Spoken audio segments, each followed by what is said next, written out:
Navbatdagi savol. Ustoz, men tadbirkorman. Topgan pullarimdan Alloh yo'lida yurgan musulmonlarga pul chiqarib turaman.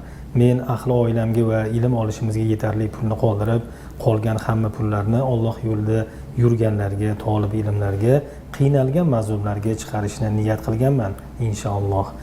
Mening namozxon, qo'li ochiq dadam borlar, mendan ko'proq pul so'raydi. Lekin men kamroq beraman, chunki qo'llari ochiq bo'lgani uchun to'y, ma'raka va boshqa keraksiz joylarga sarflab qo'yadilar. Ba'zida kamroq pul bersam, norozi ham bo'ladilar. Dadamga bergan pullarim behuda joyga ketsa, Alloh huzurida bunga javob berishdan qo'rqaman. Dadamga so'ragandan kamroq pul berib, norozi qilib oq bo'lishdan ham qo'rqaman. Nima qilsam avlo va Alloh rozi bo'ladigan amalni qilgan bo'laman. Bismillah va salatu vassalamu ala rasulillohi va ba'd. Alloh rozi bo'lsin, shunchalik darajada ishtihodingiz, shuncha fidoyiligingiz, Alloh yo'lida inson topganini bunday berishi juda qiyin narsa, ya'ni. Bu o'zingiz uchun, oxiratingiz uchun yaxshi narsa.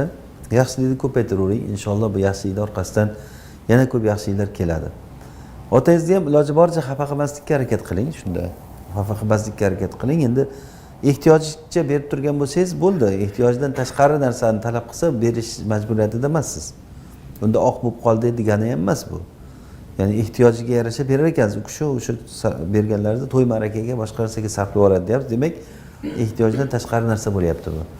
Shunchalik bo'layotgan bo'lsa, shu demak ehtiyojini berib turgan bo'lsangiz, bu siz vazifangizni qilyapsiz degani. Qolgani o'zingiz qayerga manfaatli deb o'ylasangiz, o'sha manfaatli joyga sarflashingiz avlo bo'ladi.